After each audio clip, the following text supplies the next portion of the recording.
अब तक जो हम टॉपिक्स डिस्कस कर रहे थे वो हमारे पास है। सबसे पहले तो हमने वेक्टर स्पेस की हमने बेसिस एंड उसके हमने डायमेंशन फाइंड आउट की। उसके बाद हमने मज़ीद प्रोसीड किया कि हमारे पास वेक्टर स्पेस की सब स्पेसेस भी होती हैं। सब स्पेसेस हमारे पास किस तरह से होती हैं, ठीक है, और हम हमारे पास अगर कोई भी सबसेट होता है तो उसे सब स्पेस हम कब डिक्लेयर करते हैं। उसके बाद उस सब स्पेसिस की भी बेसिस होंगी, उस सब स्पेसिस की भी डायमेंशंस होंगी। तो हमने सब स्पेसिस की डायमेंशंस एंड सब स्पेसिस की बेसिस किस तरह से फाइंड आउट करते हैं, हमारा टॉपिक वो रहा है। अब नेक्स्ट हमारे पास ये है कि सब स्पेसिस हमारे पास एक्चुअली होती क्या है, ठीक है। हमारे पास सेट्स होते हैं तो हम उनका यूनियन भी ले सकते हैं, हम उनका इंटरसेक्शन भी ले सकते हैं। तो एक्चुअली अगर हम सब स्पेसिस को डिस्कस करें कि हमारे पास सब स्पेस है और हम कहते हैं कि लेट्स से सब स्पेस के लिए सबसे पहले तो हमारे पास ये होता है कि ये उसके सबसेट्स होते हैं। लेट्स से हम कहते हैं कि एक हमारे पास सब स्पेस है यू एंड एक हमारे पास सब स्पेस है डब्ल्यू। यू एंड डब्ल्यू ये हमारे पास किसकी सब स्पेस है, किसी भी वेक्टर स्पेस की, ठीक है। वेक्टर स्पेस वी है, ये हमारे पास क्या है, उसकी सब स्पेसिस हैं। सब स्पेसिस हैं तो ऑब्वियस है कि ये हमारे पास उसके सबसेट्स होंगे, बिकॉज हम सबसेट्स को सब स्पेसिस डिक्लेयर करते हैं कि अगर कोई भी सेट्स हैं, ठीक है, वो किसी वेक्टर स्पेस के सबसेट्स हैं, तो हम उन्हें सबस्पेस कब कहते होते हैं कि अगर हम ये कंडीशन लें कि हम उनकी स्केलर मल्टीप्लिकेशन करें। फॉर एग्जांपल W1 को हम कब कहेंगे कि अगर मैं AW1 प्लस BW2 करूं और ये अगेन मेरे पास किससे बिलोंग करें, उस स्पेस से ही बिलोंग करें, डैट इज W, ठीक है। तो मैं इसे कहती हूँ कि ये मेरे पास क्या है, सब स्पेस है, ठीक है, किसकी, V की। और इसी तरह से अगर U मेरे पास सब स्पेस है तो इसके लिए भी ये कंडीशन है कि ये मस्ट है कि ये सेटिस्फाई करे AU1 और BU2। हम U2 वेक्टर्स ले रहे हैं और A और B यहाँ पे स्केलर्स डिक्लेयर कर रहे हैं जो हमारे पास कहाँ से आते हैं, वेक्टर स्पेस से आते हैं, वेक्टर स्पेस की फील्ड से। तो यहाँ पे ये हमारे पास है कि ये हमारे पास किससे करे, कि ये हमारे पास करे W से, और ये हमारे पास सेकेंड हमारे पास किससे करे, हमारे पास U से। तो देन हम इसे कह सकते हैं कि ये हमारे पास क्या है, सब स्पेस है। और मज़ीद हमारे पास क्या होता है कि हमें ये चेक करना होता है कि क्या ये सब स्पेसिस का अगर हम यूनियन लें, या फिर हम सब स्पेसिस का क्या लें, इंटरसेक्शन लें, या फिर हम सब स्पेसिस का क्या करें, सम लें, तो वो हमारे पास क्या आता है, क्या वो अगेन हमारे पास सब स्पेस फॉर्म करते हैं। अगर हम सब स्पेसिस का यूनियन लेते हैं, सब स्पेसिस का इंटरसेक्शन लेते हैं, सब स्पेसिस का अगर हम सम लें, तो वो हमारे पास क्या फॉर्म करते हैं। तो हमारे पास मज़ीद ये है। अब इसी में को हम डिस्कस करते हुए हम कहते हैं कि हम सब स्पेसिस के यूनियन को चेक करते हैं, सब स्पेसिस के इंटरसेक्शन को और इनके सम को, कि आइदर ये हमारे पास सब स्पेस बनती है या नहीं बनती। तो जब हमने सब स्पेस का कॉन्सेप्ट लिया तो हमने कहा कि हमारे पास सबसे पहले तो ये है कि उसमें ज़ीरो वेक्टर भी बिलोंग करता है। अगेन हमने कहा कि अगर हम दो वेक्टर्स लें तो उन दोनों का हम सम करें, और ये की क्या है, फील्ड है, जिसको हम फील्ड से रिप्रेजेंट करते हैं, वेक्टर स्पेस की फील्ड है, वहाँ से हम स्केलर्स लेते हैं।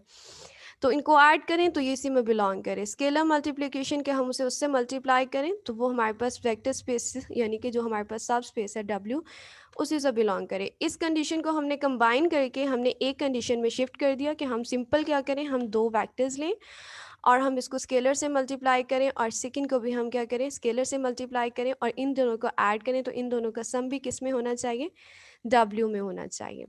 अब यहाँ पर हमारे पास सब स्पेसिस में दो तरह की सब स्पेसिस होती हैं, कि ऑब्वियस है हमारे पास वेक्टर स्पेस V अपनी खुद की तो सब स्पेस होगी, और सेकंड हमारे पास क्या है, जो उनसे ज़ीरो वेक्टर है, कि हमारे पास ज़ीरोस है, वो हमारे पास सब स्पेस होती है। हमारे पास सब स्पेसिस दो ऑब्वियस होती हैं, एक हमारे पास ज़ीरो जिसे हम आइडेंटिटी कहते हैं, और सेकंड हमारे पास क्या है, वेक्टर स्पेस V, वो खुद की तो सब स्पेस मस्ट है कि V की सब स्पेस होगी, और इन्हें हम कहते हैं कि हमारे पास ट्रिवियल सब स्पेसिस हैं। इसके अलावा हम जितनी भी डिस्कस करते हैं सब स्पेसिस, वो हमारे पास क्या होती हैं, नॉन ट्रिवियल सब स्पेसिस होती हैं। ट्रिवियल सबस्पेसिस कितनी हैं? 2। वो कौन कौन सी हैं? एक तो हमारे पास 0 और एक सेकंड हमारे पास क्या है? वी। वी खुद की सबस्पेस होगी। हर वेक्टर स्पेस खुद की सबस्पेस होती है, क्योंकि हर वेक्टर स्पेस वो खुद का सबसेट है, वो कंडीशन सेटिस्फाई करती है। तो हमारे पास ट्रिवियल सबस्पेसिस 2 हैं। The first one is 0 and the second one is V. इसके अलावा हमारे पास जितनी भी बाकी सबस्पेसिस हैं वो नॉन ट्रिवियल सबस्पेसिस हैं। सबस्पेसिस को हमने प्रूव करना सीखा कि हम सबस्पेसिस को प्रूव किस तरह से करते हैं, कि अगर कोई भी हमारे पास सेट्स हैं तो वो हमारे पास सबस्पेसिस कब बनते हैं, अगर वो हमारे पास कंडीशन को क्या करते हैं? सेटिस्फाई करते हैं। इसी तरह से नेक्स्ट हमारे पास है कि अगर हमारे पास सबस्पेसिस हैं, उनका हम इंटरसेक्शन ले लें, तो क्या उसका इंटरसेक्शन भी हमारे पास सबस्पेस बनेगा? ठीक है, फॉर एग्जांपल मेरे पास हमें ये है कि मेरे पास यू भी सबस्पेस है और मेरे पास क्या है? डब्ल्यू भी सबस्पेस है। फर्स्ट सबस्पेस हम यू ले लेते हैं, सेकंड हम क्या ले लेते हैं? डब्ल्यू। हम कहते हैं कि हमारे पास सबस्पेस है किसी भी वेक्टर स्पेस की, तो आइदर हमारे पास जो यू इंटरसेक्शन डब्ल्यू है, क्या ये भी सबस्पेस है या नहीं है? अगर ये सबस्पेस है तो ये कंडीशन को सेटिस्फाई करेगा कि हमारे पास क्या है? ज़ीरो वेक्टर भी इसको बिलोंग करना चाहिए। यू इंटरसेक्शन डब्ल्यू में ज़ीरो वेक्टर होना चाहिए। ठीक है, अगर ज़ीरो इसको बिलोंग करता है तो हम इसे आगे चेक करते हैं कि हमारे पास क्या ये सबस्पेस है या नहीं है। तो यहाँ से हम करते हैं कि इसको ज़ीरो बिलोंग करना चाहिए। ओके, हम कहते हैं कि ज़ीरो जो है वो हमारे पास यू को भी बिलोंग कर रहा है। क्यों? क्योंकि यू सबस्पेस है। यू सबस्पेस है तो ये मस्ट है कि इसमें ज़ीरो बिलोंग करेगा। और डब्ल्यू, डब्ल्यू को ज़ीरो बिलोंग करता है। क्यों? क्योंकि डब्ल्यू सबस्पेस है तो ये मस्ट है कि डब्ल्यू को ज़ीरो बिलोंग करेगा। तो ये तो मस्ट है कि अगर ज़ीरो जो है वो यू को बिलोंग करता है, डब्ल्यू को बिलोंग करता है, तो वो इन दोनों के इंटरसेक्शन को भी बिलोंग करेगा। यू इंटरसेक्शन डब्ल्यू को ज़ीरो बिलोंग करेगा। तो फर्स्ट कंडीशन तो हमारे पास सेटिस्फाई हो जाती है कि हमारे पास क्या है? ज़ीरो हमारे पास बिलोंग कर जाता है यू इंटरसेक्शन डब्ल्यू को। ओके, ये हमारे पास हो गई। इसके बाद हमारे पास ये है कि अगर मैं यू इंटरसेक्शन डब्ल्यू में से कोई भी वेक्टर चूज करूं, ठीक है, for example you intersection W में से कोई वेक्टर चूज करूं, उनको मैं ऐड करूं, अगेन वो यू इंटरसेक्शन डब्ल्यू में ही होना चाहिए। एक वेक्टर लूं, ठीक है, उसको मैं स्केलर से मल्टीप्लाई करूं, और मैं सेकेंड वेक्टर लूं, ठीक है, उसको मैं क्या करूं? स्केलर से मल्टीप्लाई करूं। अब ये वेक्टर मेरे पास कहाँ से है? क्योंकि सबस्पेस की तो यही कंडीशन है, और वेक्टर्स ये मैंने कहाँ से लेने हैं? ये मैंने लेने हैं यू इंटरसेक्शन डब्ल्यू में से मैंने वेक्टर्स लेने हैं। ठीक है, यू इंटरसेक्शन डब्ल्यू, क्योंकि मेरे पास क्या है? मुझे इसको क्या प्रूव करना है? सबस्पेस प्रूव करना है। यहाँ पे क्या है? जिस चीज़ को मुझे सबस्पेस प्रूव करना होता है, मैंने वेक्टर्स उसी में से ही लेने हैं। और यस, जो हमारे पास स्केलर्स हैं वो हमने कहाँ से लेने हैं? जो वेक्टर स्पेस की फील्ड होगी वो हम वहाँ से लेंगे। ये जो हमारे पास स्केलर्स हैं ए और बी, ये हमारे पास जो वेक्टर स्पेस की फील्ड होती है हमने वहाँ से लेने। ओके, तो अब हमारे पास क्वेश्चन क्या है कि अगर मुझे इसको सबस्पेस प्रूव करना है तो इसका मतलब ये है, इसको मैं स्केलर से मल्टीप्लाई करूंगी और इसको भी स्केलर से मल्टीप्लाई करूंगी, तो इन दोनों का जो सा सम होगा वो मेरे पास किसको बिलोंग करना चाहिए? जिसको मुझे सबस्पेस प्रूव करना है, यू इंटरसेक्शन डब्ल्यू को, इसको बिलोंग करना चाहिए। अगर ये इसको बिलोंग कर जाता है तो यू इंटरसेक्शन डब्ल्यू हमारे पास सबस्पेस है, अदरवाइज ये नहीं है। ओके, लेट्स से कि हम u एंड v दो वेक्टर्स हैं, वो हमारे पास u से भी बिलोंग कर रहे हैं, और u एंड v दो वेक्टर्स हैं जो हमारे पास क्या कर रहे हैं? w से भी बिलोंग कर रहे हैं। अगर ये u से भी बिलोंग कर रहे हैं, w से भी कर रहे हैं, तो हम ये कहेंगे कि u एंड v हमारे पास किससे बिलोंग करेंगे? u इंटरसेक्शन w से। ये हमारे पास u subspace and second subspace w इन दोनों के इंटरसेक्शन से भी बिलोंग करेंगे। अगर ये इन दोनों के इंटरसेक्शन से बिलोंग करते हैं और मुझे इसको सबस्पेस प्रूव करना है, तो हमें ये प्रूव करना है कि ए यू प्लस बी यू, ये मेरे पास क्या है? ये भी किसको बिलोंग करता है? यू इंटरसेक्शन डब्ल्यू को। ये चीज़ प्रूव करनी है कि ये भी हमारे पास किसको बिलोंग कर रहा है? यू इंटरसेक्शन डब्ल्यू को। ओके, यू एंड वी हमारे पास यू एंड वी यू को बिलोंग करते हैं। अगर ये इसको बिलोंग करते हैं और यू हमारे पास सब स्पेस है, तो ये तो ऑब्वियस है कि हमारे पास A U plus B U belongs to U है, क्योंकि अगर ये इस तरह से बिलोंग करेंगे तभी तो यू सब स्पेस होगी। अगर ये बिलोंग नहीं करते तो यू तो सब स्पेस नहीं है। और हमने सपोज क्या किया है? हमने सपोज यही किया है कि यू एंड डब्ल्यू सब स्पेसिस हैं। अगर u एंड w सब स्पेसिस हैं और दो वेक्टर्स हैं जो u को बिलोंग करते हैं, तो ये मस्ट है कि हमारे पास au plus B V belongs to u, क्योंकि ये सब स्पेस है और सब स्पेस की कंडीशन को सेटिस्फाई करेगा। इसी तरह से u v हमारे पास w को भी बिलोंग करते हैं। अगर ये w को बिलोंग करते हैं तो ये मस्ट है कि हमारे पास w सब स्पेस है, तो au plus B V w को बिलोंग करेगा, क्योंकि ये क्या है, सब स्पेस की कंडीशन है। अगर ये u को भी बिलोंग करते हैं, w को भी बिलोंग करते हैं, तो इन दोनों का आप इंटरसेक्शन में भी ये आएगा, ए यू प्लस बी वी हमारे पास किसको बिलोंग करेगा, इंटरसेक्शन को। क्यों? क्योंकि ये हमारे पास u को भी बिलोंग करता है, w को भी, और ये हमारे पास इसको बिलोंग कर गया, और ये किसकी कंडीशन थी, सब स्पेस की। हमारे पास थस क्या है कि ए यू प्लस बी वी हमारे पास किसको बिलोंग कर जाता है, u इंटरसेक्शन w को। Therefore हमारे पास क्या है, u इंटरसेक्शन w हमारे पास क्या है, is a subspace of v। It means कि हमारे पास intersection of subspaces will always be a subspace. तो हमारे पास intersection of any number of subspaces of a vector space, वो हमारे पास हमेशा क्या बनेगी, इंटरसेक्शन ऑफ सबस्पेसेस सबस्पेस ही बनेगी। ओके ये हमारे पास है फर्स्ट कि हमारे पास थ्योरम 4.3 कि हम जितनी मर्जी सब स्पेसिस का इंटरसेक्शन लें किसी भी वेक्टर स्पेस वी की, वो हमेशा सब स्पेस होगी। ऐसा मुमकिन नहीं है कि उसमें सब स्पेस ना हो। अगर कुछ भी उनमें कॉमन नहीं होता तो एटलीस्ट ज़ीरो तो सब में कॉमन होगा, क्योंकि अगर कोई भी सब स्पेस है तो सब स्पेस में ये मस्ट है कि हर सब स्पेस में ज़ीरो वेक्टर होता है। तो आप चाहे जितनी मर्जी सब स्पेसिस का इंटरसेक्शन लें, एक चीज़ तो उनमें कॉमन आनी है, वो हमारे पास क्या है, ज़ीरो वेक्टर। और अगर सिर्फ जस्ट ज़ीरो वेक्टर भी उनमें कॉमन आता है, तो अभी हमने पढ़ा है कि ज़ीरो हमारे पास क्या है, ट्रिवियल सबस्पेस है। ज़ीरो हमारे पास क्या होती है, ट्रिवियल सबस्पेस। अगेन ये हमारे पास क्या होती है, सबस्पेस तो होती है, जिसे हम ट्रिवियल सबस्पेस कहते हैं। तो बाकी हमारे पास अगर कुछ कॉमन आता है तो वो अगेन सबस्पेस है, और अगर कुछ भी कॉमन नहीं आता, जैसे ज़ीरो कॉमन आता है, तब भी वो हमारे पास सबस्पेस है, and that is trivial subspace. The next one is the solution space of homogeneous system. Homogeneous system का हमारे पास मतलब क्या होता है? Homogeneous system का मतलब ये होता है कि जो हम सिस्टम डील कर रहे होते हैं, AX इज इक्वल टू, यहाँ पर हमारे पास B मैट्रिक्स नहीं होता, बल्कि यहाँ पे हमारे पास क्या होता है, नल मैट्रिक्स होता है। होमोजीनियस सिस्टम में हमारे पास जो कांस्टेंट मैट्रिक्स होता है वो हमारे पास क्या होता है, ज़ीरो होता है। जबकि हमारे पास जो नॉन होमोजीनियस सिस्टम है उसमें हमारे पास ये नल मैट्रिक्स नहीं, बल्कि ये हमारे पास किसके इक्वल होता है, बी के इक्वल होता है।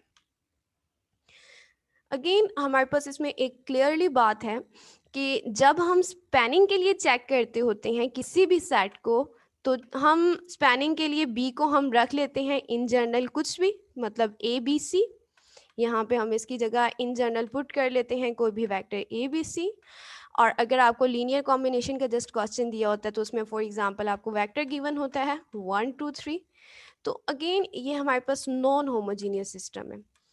तो अगेन हमारे पास ये नॉन होमोजीनियस सिस्टम है, तो ये हमारे पास है स्पैनिंग सेट। और यहाँ पे हम डिस्कस कर रहे हैं कि A X is equal to zero, ये हमारे पास क्या है, होमोजीनियस सिस्टम है।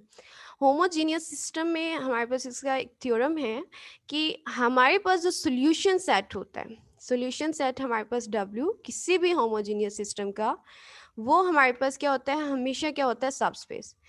अब देखिए अगर आपके पास चाहे वो आपको होमोजीनियस सिस्टम गिवन हो या आपको नॉन होमोजीनियस सिस्टम गिवन हो, आपका पर्पस एक होता है। वो क्या पर्पस होता है, आपने यहाँ पे वेरिएबल्स की वैल्यूज फाइंड आउट करनी होती हैं, that is x1 x2 x3। अगर 3x3 का सिस्टम है तो आपके 3 वेरिएबल्स होंगे, अगर 4x4 का है तो आपके 4 वेरिएबल्स होंगे। आइदर आपके पास जितने मर्जी ऑर्डर का सिस्टम है, आपने अननोन्स की वैल्यूज फाइंड आउट करनी होती हैं। तो चाहे वो आपका सिस्टम होमोजीनियस हो या आपका चाहे सिस्टम क्या हो, नॉन होमोजीनियस हो। तो अब आपके पास ये जो सेट आता होता है, जो वैल्यूज आती हैं, इन वैल्यूज को आप क्या कहते हैं, सोल्यूशन सेट कहते हैं। ठीक है, ये आपका सोल्यूशन है जो आप फाइंड आउट आपने की है। तो आपका ये जो सोल्यूशन है, तो आप इसको सोल्यूशन सेट कह देते हैं। ठीक है, तो हम यही कहते हैं कि इन होमोजीनियस सिस्टम को सॉल्व करने के बाद हमारे पास जो सोल्यूशन सेट आता है, ठीक है, हमारे पास जो सोल्यूशन सेट आता है, लेट्स से उसको हम क्या कह देते हैं, W। W कह देते हैं। ये सोल्यूशन सेट किसका है? ये हमारे पास सोल्यूशन सेट है होमोजीनियस सिस्टम का, Ax इज इक्वल टू 0 का। होमोजीनियस सिस्टम का सोल्यूशन सेट जो आएगा, जो इसके आंसर्स आते हैं x1 x2 x3 जो आप वैल्यूज फाइंड आउट करेंगे, उसको हम सोल्यूशन सेट डिक्लेयर कर रहे हैं और उस सोल्यूशन सेट को हमने W कह दिया है। होमोजीनियस सिस्टम का है, n अननोन्स हो सकते हैं, n वेरिएबल्स हैं, ठीक है, तो n होंगे, 3 होंगे, 4 होंगे, व्हाटएवर, इन जनरल आपके क्या होंगे, n अननोन्स होंगे। n अननोन्स हैं तो ये हमेशा क्या बनेगा, ये हमेशा हमारे पास क्या बनाएगा, जो सोल्यूशन सेट है ये हमारे पास सबस्पेस बनाएगा। किसकी? Rn की। यहाँ पे हमारे पास बुक में जितना भी k है, k को फील्ड डिक्लेयर करते हैं और इसको हम r से कर देते हैं, Rn। तो ये हमारे पास क्या होगा, n अननोन्स हैं, तो यहाँ पे हमारे पास जो स्पेस है वो हमारे पास क्या होगी, Rn। अगर यहाँ पे 3 अननोन्स होते तो हमारे पास R3 की सब स्पेस होती। तो हमारे पास क्या है, वेक्टर स्पेस हमारे पास क्या है, Rn। Rn में हमारे पास सिस्टम क्या है, Ax इज इक्वल टू 0, यानी कि होमोजीनियस सिस्टम के आपके जो सोल्यूशंस आएंगे, जो आप फाइंड आउट करते हैं, वो हमेशा क्या होगी, सब स्पेस होगी। अब हमारे पास एक क्वेश्चन ये है कि ओके, हमेशा हमारे पास Ax इज इक्वल टू 0, हमारे पास सब स्पेस तो होगी, क्या नॉन होमोजीनियस के लिए भी ऐसा ही है? क्या नॉन होमोजीनियस सिस्टम के जो सॉल्यूशंस आएंगे, सॉल्यूशन सेट उसके भी आते हैं, तो क्या वो हमारे पास सबस्पेस बनेगी? तो यहाँ पे हमारे पास ये है कि वो सबस्पेस नहीं बनती। Solution set of non homogeneous system Ax is equal to B is not a subspace of Kn, कि वो हमारे पास सबस्पेस नहीं है Rn की। अब यहाँ पे क्यों नहीं है, क्यों, क्या उनका हम ऐड करें तो क्या वो उससे बिलोंग नहीं करेगा? तो एक्चुअली इसमें प्रॉब्लम ये है कि सबस्पेस के लिए सबसे पहले हम ये कहते हैं कि उसमें ज़ीरो वेक्टर मौजूद होना चाहिए। अब हम यहाँ पे कहते हैं कि जब हमने फॉर एग्जांपल हमने लीनियरली डिपेंडेंट के लिए लीनियरली इंडिपेंडेंट हम वेक्टर्स चेक कर रहे थे, तो हम इस सिस्टम को चेक करके कर रहे थे। हमारे पास होमोजीनियस सिस्टम होता था और उसका हम सॉल्यूशंस फाइंड आउट करते थे, x1 x2 x3 and so on, xn की वैल्यू क्या हमारे पास ज़ीरो आती हैं? अगर तमाम की तमाम ज़ीरो आती हैं तो वो हमारे पास क्या होता है, वो हमारे पास लीनियरली इंडिपेंडेंट होते हैं। तो अगर इन सब की वैल्यूज़, अगर हमारे पास फॉर एग्जांपल x1 की ज़ीरो आ गई है, x2 की ज़ीरो आ गई है एंड सो ऑन, हमारे पास xn की वैल्यू ज़ीरो आ गई है, तो ज़ीरो वेक्टर इससे बिलोंग कर गया। ज़ीरो वेक्टर हमारे पास किससे बिलोंग कर गया, होमोजीनियस सिस्टम, ठीक है। हमारे पास इसके सॉल्यूशन में आ गया, तो ये किससे बिलोंग कर गया, W से, क्योंकि W हमारे पास क्या है, सॉल्यूशन सेट। और जब हम इसको सॉल्व करते हैं, x1 x2 xn की वैल्यूज फाइंड आउट करते हैं, तो हम कहते हैं इस सिस्टम के लिए वो हमारे पास क्या आ रही है, 0 0 0। अगर वो 0 0 0 आ रही हैं तो सॉल्यूशन सेट W में हमारे पास 0 बिलोंग कर जाता है। लेकिन नॉन होमोजीनियस सिस्टम के लिए ऐसा पॉसिबल नहीं है। नॉन होमोजीनियस सिस्टम के लिए हम ये नहीं कह सकते कि हमारे पास x1 भी 0 है, हमारे पास x2 भी 0 है, हमारे पास x3 भी 0 है। यहाँ पे हमारे पास कोई ना कोई वैल्यूज आती होती हैं। अगर हमारे पास एक 0 हो जाता है तो ज़रूरी नहीं है यहाँ पे दोनों भी 0 हो, x2 भी 0 हो, x3 भी 0 हो। तो इस रीज़न के तहत कि हमारे पास जो ज़ीरो वेक्टर है वो हमारे पास नॉन होमोजीनियस सॉल्यूशन सिस्टम के सॉल्यूशन सेट में नहीं होता। तो हमारे पास zero vector does not belongs to its solution set. इस रीज़न के तहत हम कह देते हैं कि हमारे पास जो सा नॉन होमोजीनियस सिस्टम का सॉल्यूशन सेट है वो हमारे पास सबस्पेस फॉर्म नहीं करता। तो यहाँ पे आपका ये है, होमोजीनियस सिस्टम का सॉल्यूशन सेट आपका सबस्पेस बन जाता है, लेकिन नॉन होमोजीनियस सिस्टम का सॉल्यूशन सेट सबस्पेस नहीं बनता। क्यों नहीं बनता? क्योंकि उसमें ज़ीरो वेक्टर मौजूद नहीं है। इससे मज़ीद हमने किया कि हमारे पास स्पैनिंग सेट मतलब हमारे पास वेक्टर्स होते हैं u1 u2 and so on um, okay. और स्पैनिंग सेट हम किस तरह से चेक करते हैं कि हम लीनियर कॉम्बिनेशंस बना लेते हैं, यहाँ पे x1 u1 plus x2 u2 and so on xn un। तो हमारे पास ये लीनियर कॉम्बिनेशंस होते हैं एक्चुअली स्पैनिंग सेट में, कि हमारे पास होता ही यही एक्सप्रेशन है। हम इस एक्सप्रेशन को चेक करते हैं और यहाँ से हम x1 x2 and so on xn की वैल्यूज़ फाइंड आउट करते हैं। जो हमारे पास स्केलर्स हैं अगर वो आ जाते हैं तो वो हमारे पास स्पैनिंग सेट है, ठीक है, वो हमारी पूरी वेक्टर स्पेस को स्पेन करते हैं। तो मैं इसको ये लिख सकती हूँ कि पूरी वेक्टर स्पेस को अगर ये स्पेन करता है तो मैं span of u1 u2 and so on um लिख दूँ, और ये डिफरेंट u1 um है तो मैं इसको ui's कर दूँ। तो अगेन हम ये कहेंगे कि हमारे पास जो स्पेन ऑफ यू आईज है, मतलब स्पेन ऑफ डार्ट वेक्टर्स है, ये भी हमारे पास क्या है, सबस्पेस है। इंटरसेक्शन हमारे पास सबस्पेस है। तो अब हमारे पास क्वेश्चन ये आता है, क्या स्पेनिंग सेट भी हमारे पास सबस्पेस बनता है? तो यस, हमारे पास जो स्पेनिंग सेट है वो भी हमारे पास क्या बनता है, सबस्पेस बनता है। क्यों बनता है? क्योंकि देखिए, अगर हमारे पास जीरो वेक्टर अगर फॉर एग्जांपल लें, ये हमारे पास अगर नॉन होमोजीनियस सिस्टम में अगर हम चेक करते हैं, इन जनरल जो हम ए बी सी लेते हैं, तो हम ए बी सी की जगह जीरो भी लेते हैं, क्योंकि ये भी हमारे पास जीरो वेक्टर भी तो हमारे पास उसी का हिस्सा है। तो अगर जीरो वेक्टर है तो जीरो वेक्टर भी लिखा जा सकता है लीनियर कॉम्बिनेशन में। तो लीनियर कॉम्बिनेशन में अगर लिखा जा सकता है तो वहाँ पे x1 x2 and so on xn हमारे पास क्या होने चाहिए, जीरो होने चाहिए। मजीद हमारे पास अगर v हमारे पास कोई भी वेक्टर है तो वो लीनियर कॉम्बिनेशन में लिखा जाता है, क्योंकि अगर वो इससे स्पेन करता है तो इसका मतलब है वो इनके सम में लिखा जाता है। स्पेनिंग का मतलब ही क्या होता है कि हम उसे उस वेक्टर को लीनियर कॉम्बिनेशन में लिख सकते हैं, कि v को हम लीनियर कॉम्बिनेशन में लिख सकते हैं, v प्राइम को लिख सकते हैं। और सबस्पेस प्रूफ करने के लिए क्या है कि अगर हम इन दोनों वेक्टर्स को ऐड करें तो वो भी लीनियर कॉम्बिनेशन में लिखा जा सकता है। v प्लस वी प्राइम किया, हमारे पास आ जाता है a1 प्लस b1, हमारे पास u1 plus a2 plus b2, हमारे पास u2 आ जाता है, plus and so on am plus bm, हमारे पास um आ जाता है। तो वो भी हमारे पास क्या है, अगेन लीनियर कॉम्बिनेशन को करता है। अब अगेन हमारे पास सेकंड कंडीशन क्या होती है, स्केलर मल्टीप्लिकेशन भी होनी चाहिए। तो आप देखेंगे जब हम k से मल्टीप्लाई करते हैं वेक्टर स्पेस v को, तो ये k a1 u1 k a2 u2 plus k am um, again ये हमारे पास इसका जब हम स्केलर मल्टीप्लिकेशन करते हैं तो वो भी हमारे पास लीनियर कॉम्बिनेशन में है।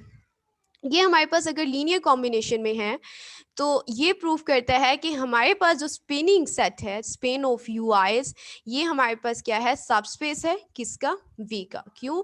क्योंकि हमारे पास जो है जीरो वेक्टर भी इसको बिलोंग करता है। एंड सेकंड हमारे पास क्या है कि अगर हम दो वेक्टर्स का सम लें तो वो भी बिलोंग करता है, स्केलर मल्टीप्लिकेशन करें तो वो भी हमारे पास इसको बिलोंग करता है।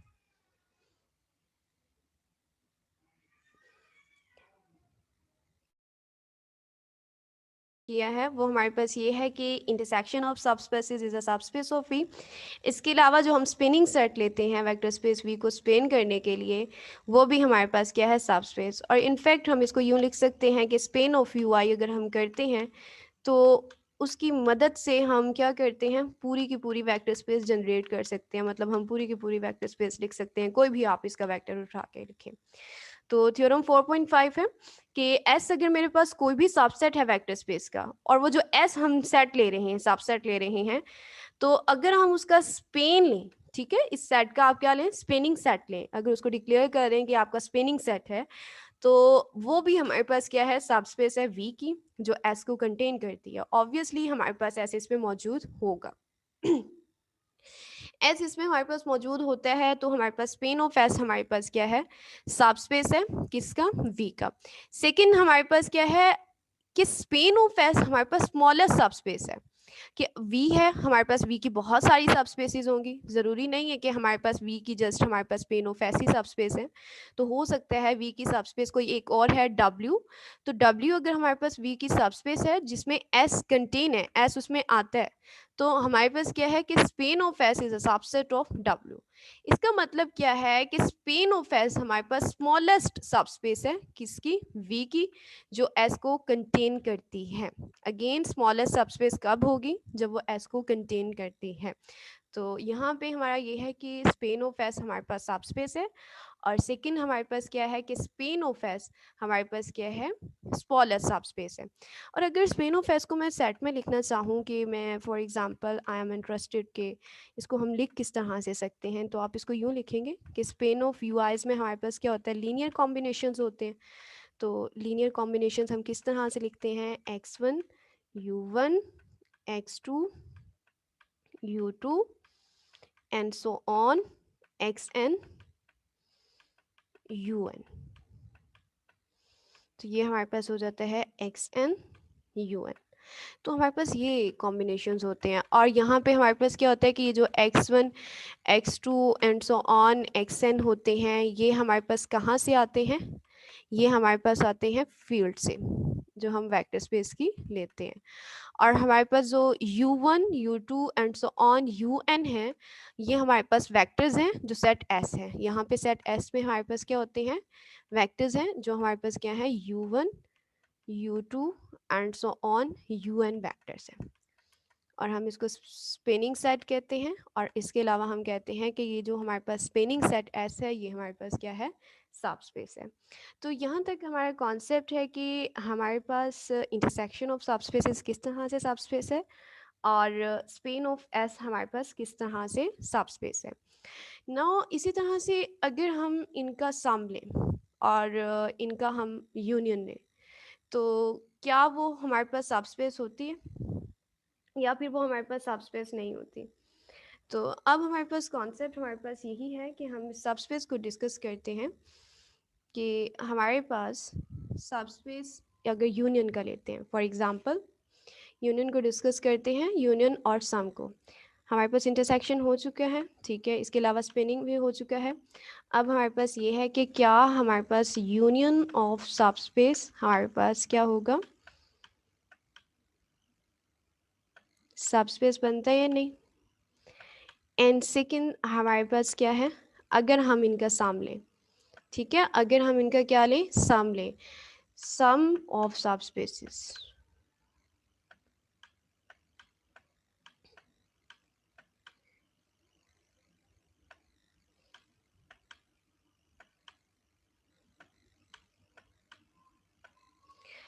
जी, अब अगर हम इसी को डिस्कस करें कि हमारे पास यूनियन एंड सम, तो यूनियन में देखें और सम में देखें कि यूनियन में हम क्या करते हैं, हम वेक्टर्स को इकट्ठा करते हैं। कि अगर हम कहें कि हम वेक्टर्स को इकट्ठा कर रहे हैं और उसको हम लिखना चाह रहे हैं कि हम उसे किस तरह से लिख सकते हैं, तो लेट्स से मैं कहती हूँ कि u मेरे पास और w मेरे पास क्या है, सबसेट है v का, और ये मेरे पास क्या है, सब स्पेसेस है। एंड आई एम इंटरेस्टेड कि मैं इनका क्या लूँ, यूनियन लूँ, और ये डिक्लेयर करना है कि क्या इनका यूनियन भी हमारे पास सब स्पेस होता है। अब एक बात मुझे बताएं कि यूनियन का हमारे पास मतलब क्या होता है।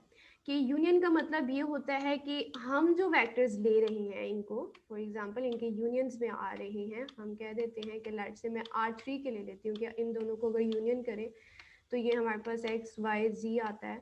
तो इसका मतलब है कि या तो ये वेक्टर मेरे पास u को बिलोंग करता है, या फिर ये मेरे पास किसको बिलोंग करता है, w को। हमारे पास यही है ना कि x y z जो हम ले रहे हैं, या तो ये हमारे पास किससे बिलोंग करते हैं, u से, या फिर ये हमारे पास किससे बिलोंग करते हैं, w से। क्योंकि इनके लिए ज़रूरी नहीं है कि ये दोनों में हो सकता है मैं u के एलिमेंट्स ले रही हूँ, हो सकता है वो हमारे पास किसके एलिमेंट्स हो, w के। तो अब हमारे पास ये है कि क्या इनका यूनियन भी हमारे पास सब स्पेस है। तो लेट्स से मैं u डिक्लेयर कर देती हूँ कि एग्जांपल लेते हैं कि मैं u को डिक्लेयर कर देती हूँ, वो मेरे पास क्या है, x1 0 और 0, कि इसमें इस तरह के एलिमेंट्स हैं कि जो मैं फर्स्ट एलिमेंट्स ले रही हूँ, और इसमें x1 कहाँ से बिलोंग कर रहा है, मेरे पास रियल में से, ठीक है, x1 कहाँ से है, रियल में से, यानी कि x एक्सिस ले लें, हमारे पास इस तरह से है। और जो w है ये हमारे पास क्या है, 0 x2, मतलब इसमें हमारे पास सेकेंड एलिमेंट्स है, और ये हमारे पास x2 कहाँ से बिलोंग कर रहा है, u2 से, रियल से। रियल हमारे पास फील्ड है, तो हमारे पास इसके अलावा वेक्टर स्पेस भी हम ले रहे हैं। ये वेक्टर स्पेस अगर हम देखें तो ये किसके एलिमेंट्स है, ये हमारे पास R3 के, क्योंकि हमारे पास 3 एलिमेंट्स हैं ऑर्डर पेयर्स में, और ये भी हमारे पास R3 से बिलोंग करते हैं। अब अगर हम इनका यूनियन लेते हैं, तो यूनियन का मतलब क्या होगा, यूनियन में कौन से, यानी कि इन दोनों एलिमेंट्स आ जाएंगे, इकट्ठे आ जाएंगे। कि हमारे पास यूनियन का मतलब क्या होता है, इकट्ठा कर देना सेट को। तो ओके, इसमें हम कहते हैं कि इसमें हमारे पास क्या है, x1 0 0 आ जाएंगे, ऐसे तमाम एलिमेंट्स जिनका फर्स्ट एलिमेंट है। और सेकंड हमारे पास और कौन से एलिमेंट आएंगे, w 0 x2 0, ठीक है, हमारे पास ये तमाम एलिमेंट्स आ जाएंगे। और इसमें हमारे पास क्या है, x1 और x2 कहाँ से बिलोंग कर रहे हैं, R से। ओके, हमने कहा कि हमने यूनियन दिया है, यूनियन हम सेट्स का लेते हैं, ओके, हमने क्या है, इसका मतलब है हमने इन दोनों को इकट्ठा कर देना। अच्छा, सबस्पेस की एक कंडीशन है, सबस्पेस की कंडीशन क्या है कि मैं एलिमेंट्स को ऐड करूं वो तब भी क्या होने चाहिए, सबस्पेस में ही रहने चाहिए। तो ठीक है, हमारे पास इसमें वेक्टर्स, हमारे पास एलिमेंट्स किस तरह के हैं, the first element is x1 0 0 and the second element is 0 x2 0।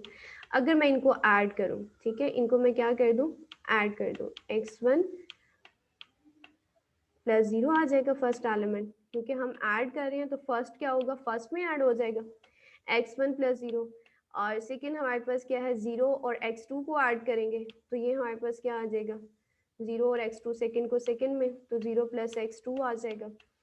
और थर्ड हमारे पास क्या है, 0 को 0 में ऐड करेंगे। ये हम क्यों कर रहे हैं, क्योंकि सबस्पेस की कंडीशन है कि सेट में जितने भी एलिमेंट्स हैं हम उनको ऐड करें तो वो अगेन उस स्पेस में बिलोंग करने चाहिए। अगर वो बिलोंग नहीं करते तो वो सबस्पेस तो हरगिज नहीं है। तो इस रीजन के तहत हमने क्या किया कि U इंटरसेक्शन W में जितने भी एलिमेंट्स हैं हम उनको क्या कर रहे हैं, ऐड कर रहे हैं। x1 को जब हम दो ऑर्डर्ड पेयर्स को ऐड करेंगे तो हमारे पास क्या होगा, एक फर्स्ट में ऐड होगा, सेकंड सेकंड में ऐड होगा और थर्ड में ऐड होगा। तो अब यहाँ पे हमारे पास क्या आ जाता है, ये हमारे पास आ जाता है x1, और जब 0 को x2 में ऐड करेंगे तो हमारे पास क्या आएगा, x2, और जब 0 को 0 में ऐड करेंगे तो हमारे पास क्या आएगा, 0। अब इसमें देखिए ऐड करने से कैसे एलिमेंट आ रहे हैं कि फर्स्ट एलिमेंट सेकंड एलिमेंट इकट्ठा है और 0, लेकिन हमारे पास यूनियन में देखें क्या ऐसे एलिमेंट्स मौजूद हैं। हमारे पास तो जस्ट ऐसे एलिमेंट्स मौजूद हैं कि जिनका या तो फर्स्ट एलिमेंट है या ऐसे एलिमेंट्स मौजूद हैं या जिनका सेकंड एलिमेंट है, बाकी फर्स्ट एंड सेकंड इनके 0 हैं। लेकिन हमारे पास तो ऐसा कोई एलिमेंट मौजूद नहीं है जिसका फर्स्ट एलिमेंट भी हो, सेकंड एलिमेंट भी हो और थर्ड एलिमेंट क्या हो, 0 हो। ये हमारे पास जो इनको सम करने से आंसर आता है वो तो हमारे पास U यूनियन W से बिलोंग ही नहीं करता। तो हम कहते हैं कि हमने सबस्पेस की कंडीशन थी कि दो वेक्टर्स को ऐड करें तो उनका जो सम है वो भी उस स्पेस को क्या करना चाहिए, बिलोंग करना चाहिए। जबकि हमने यहाँ पे वेक्टर्स को ऐड किया है और उनका जो सम आता है वो हमारे पास इन दोनों सबस्पेसेस के यूनियन को बिलोंग नहीं करता। ये बिलोंग नहीं करता, ड्यू टू दैट रीजन हम कहेंगे कि हमारे पास U इंटरसेक्शन W हमारे पास सबस्पेस नहीं है। ठीक है, सॉरी, U यूनियन W, इनका यूनियन हमारे पास सबस्पेस नहीं है, इंटरसेक्शन हमारे पास इसका सबस्पेस होगा। तो यहाँ पे हमने ये तो डिस्कस किया है कि union of subspace need not necessary to be a subspace. क्यों, हमने इसकी काउंटर एग्जांपल चेक की, हमने ऐसे सबस्पेस ली कि जो हमारे पास जिसमें फर्स्ट एलिमेंट 0 नॉन 0 था, बाकी 0 थे सेकंड एंड थर्ड।